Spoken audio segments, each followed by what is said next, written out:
প্রিয় দর্শক, ৭১-এর রদেভু অনুষ্ঠানে আপনাদের সবাইকে আমন্ত্রণ জানাচ্ছি। আমি ইকরাম কবির।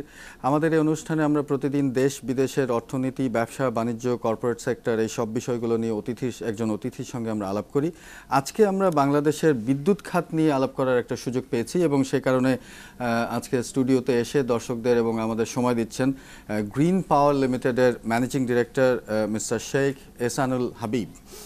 মিস্টার হাবিব, অনেক ধন্যবাদ আমাদের দর্শকদের সময় দেওয়ার জন্য। প্রথমেই জানতে চাইব যে আপনার যে গ্রিন পাওয়ার লিমিটেড যে কোম্পানি, এটার অপারেশন সম্পর্কে জানতে চাইব। ধন্যবাদ আপনাকে। আমি ৭১ টিভির দর্শক শ্রোতা এবং কলাকুশলীকে ধন্যবাদ দিয়ে শুরু করছি। গ্রিন পাওয়ার লিমিটেড অ্যাকচুয়ালি আমরা এখন যে সমস্ত কাজে ইনভলভ সেটা হচ্ছে পাওয়ার প্ল্যান্ট কনস্ট্রাকশন মেইনলি। আমাদের কোম্পানির slogan your ultimate power solution. So down the line actually we talk with our clients এবং তাদের এক্সাক্ট নিডটা বুঝে আমরা একটা পাওয়ার সলিউশন দেওয়ার চেষ্টা করি। It's industrial level to individual level also. Okay, so in broad scale this is our job actually. Okay, infrastructure বলতে আপনি কি বোঝাচ্ছেন? যেমন ধরেন কোথায় পাওয়ার প্ল্যান্ট করলে ভালো হবে, কোথায় কি কি আর অন্যান্য সাথে কি কি লাগবে? You are like an architect. Very correct actually. আমরা পাওয়ার প্ল্যান্টের ফিজিবিলিটি স্টাডি করি। আমরা পাওয়ার প্ল্যান্টের সম্ভাব্যতা যাচাই করি যে কোন এলাকায় কোথায় লোড সেন্টার বেশি, কোথায় পাওয়ার প্ল্যান্টটা করা সম্ভব, ফুয়েল আনা সম্ভব কিনা, পাওয়ার ইভাকুয়েট করা সম্ভব কিনা, এই জিনিসগুলো আমরা পর্যালোচনা করি এবং সেইভাবে পরামর্শ দিয়ে থাকি আমাদের ক্লায়েন্টকে। ওকে, বাংলাদেশে এখন পাওয়ার প্ল্যান্ট এই ব্যবসাটার অবস্থা কি? এবং ধরেন আমি জানতে চাচ্ছি যে বাংলাদেশে তো ডিমান্ড হিউজ, তো এখন সেই ডিমান্ড অনুযায়ী কি পাওয়ার প্ল্যান্ট কোম্পানিগুলো বাংলাদেশে ইনভেস্ট করতে ইন্টারেস্টেড হচ্ছে? অ্যাকচুয়ালি ডিমান্ড অনেক, এটা ডিপেন্ড করে গভর্নমেন্ট কীভাবে পলিসি নিচ্ছে। Policy very much related to the policy.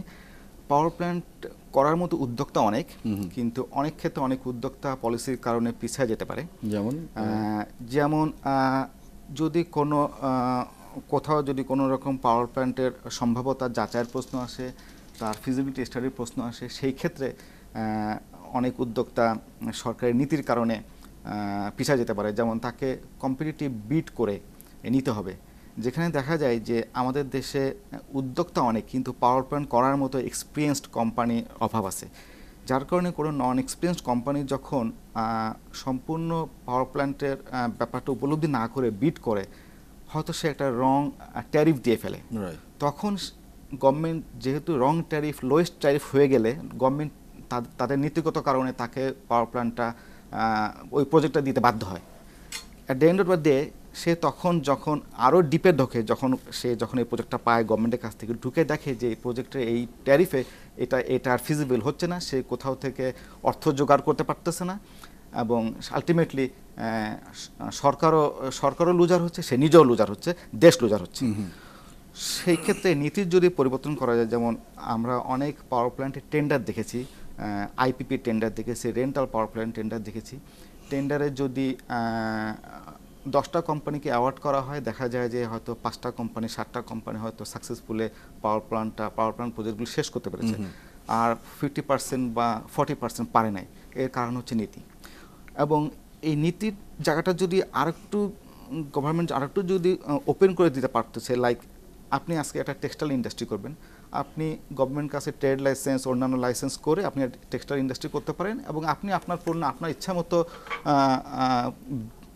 যারা ক্রেতা তাদেরকে চুজ করে আপনি আপনার দামে বিক্রি করতে পারেন।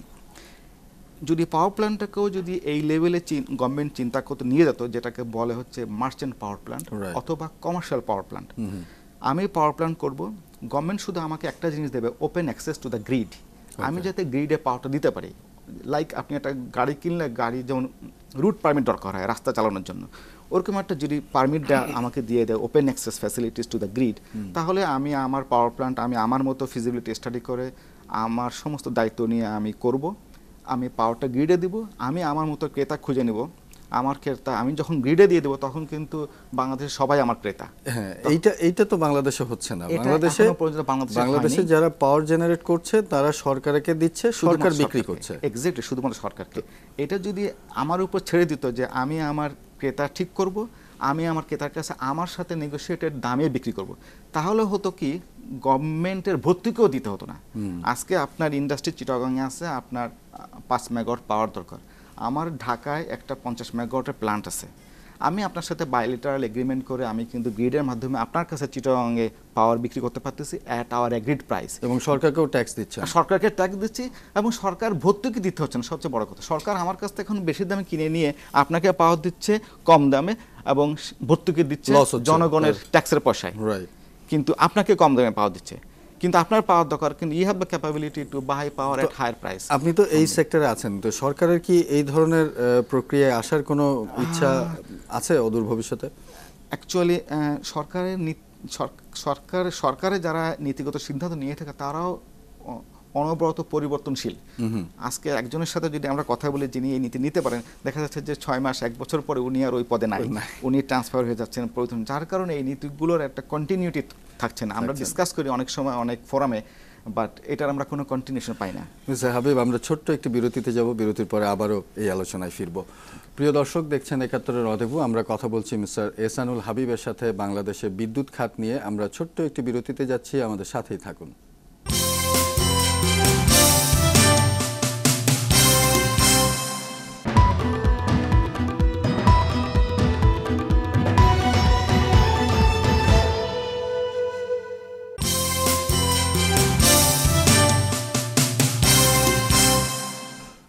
দর্শক, আবারও ফিরে এলাম ৭১-এর রদেভুতে। সাথে থাকার জন্য অনেক ধন্যবাদ। আমরা আজকে কথা বলছি মিস্টার এহসানুল হাবিবের সাথে বাংলাদেশের বিদ্যুৎ খাত নিয়ে। মিস্টার হাবিব, আপনারা তো কিছু পলিসি সাপোর্টও দিয়ে থাকেন। Exactly.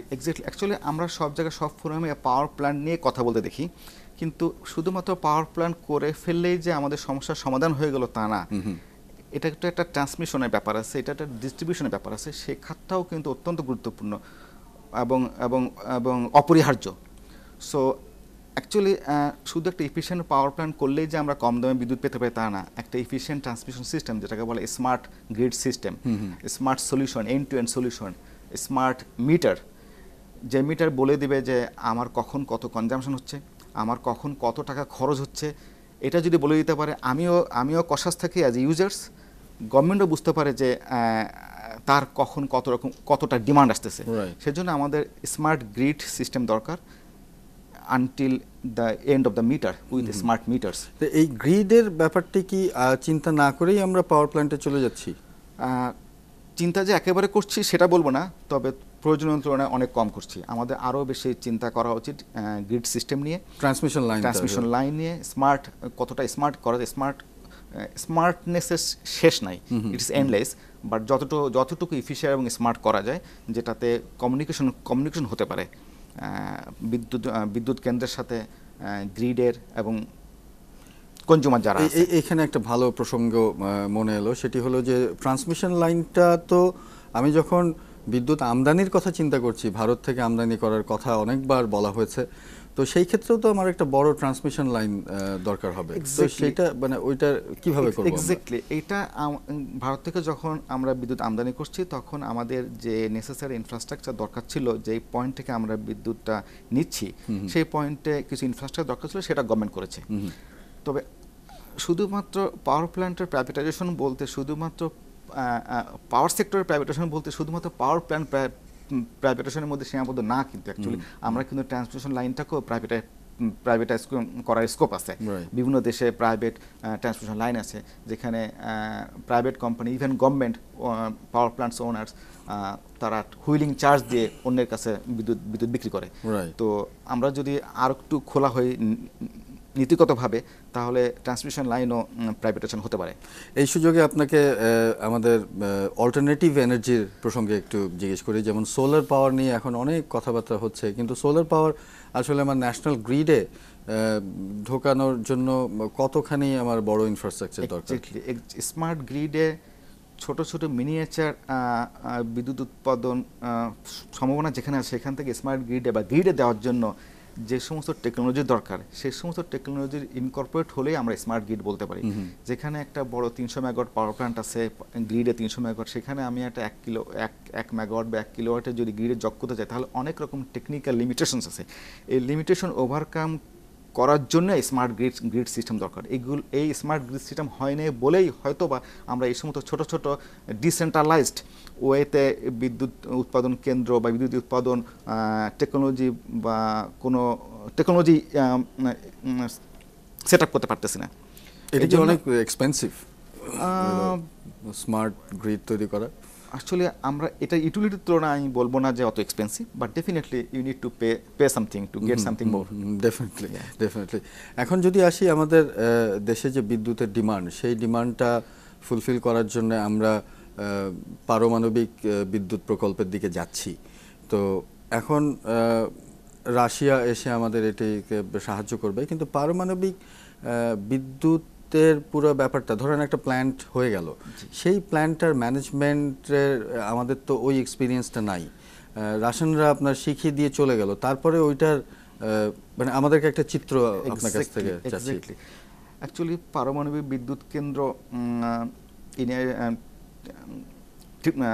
Traditional way it's a very sensitive way of doing power plant projects, এবং এখানে technology transfer is a big issue, যেটা টেকনোলজি ট্রান্সফার করতে হয়তো 5 থেকে 10 বছর সময় লাগতে পারে, ইনক্লুডিং মেনটেন্যান্স টেকনোলজি।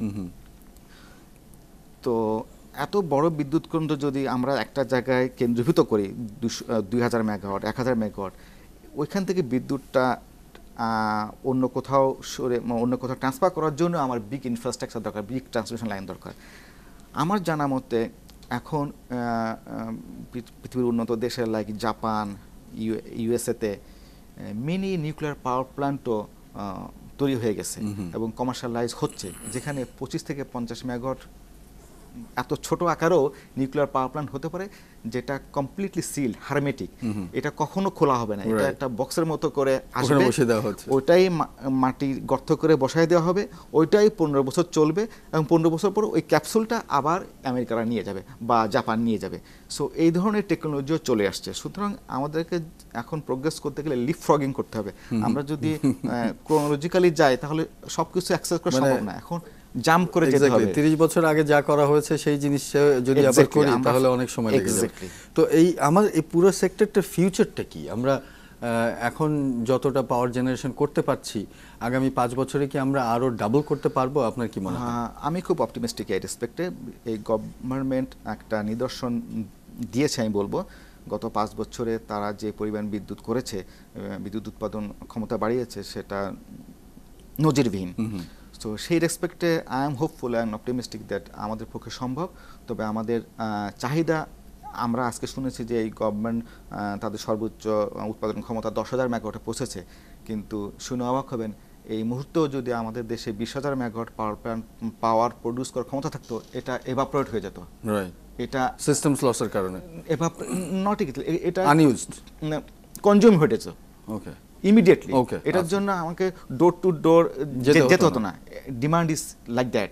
আমরা ডিমান্ডের হয়তো 50%ও আমরা এখনো করতে পারিনি। সুতরাং সম্ভব আমাদের পক্ষে। মিস্টার এহসানুল হাবিব, আপনাকে আরেকবার ধন্যবাদ জানাই আমাদের দর্শকদের সময় দেওয়ার জন্য। আপনাকেও ধন্যবাদ। প্রিয় দর্শক, দেখছিলেন ৭১ রদেভু। আমরা এতক্ষণ কথা বলছিলাম মিস্টার শেখ এহসানুল হাবিবের সাথে বাংলাদেশের বিদ্যুৎ খাত নিয়ে, পাওয়ার জেনারেশন নিয়ে। আশা করি ওনার মাধ্যমে কিছু তথ্য আপনাদেরকে জানাতে পেরেছি যে আপনাদের কাজে লাগতে পারে, ভালো লেগেছে। আমাদের এই অনুষ্ঠান দেখার জন্য আরও একবার ধন্যবাদ জানাই। আগামীকাল একই সময় আবারও দেখা হবে। ৭১-এর সাথেই থাকুন।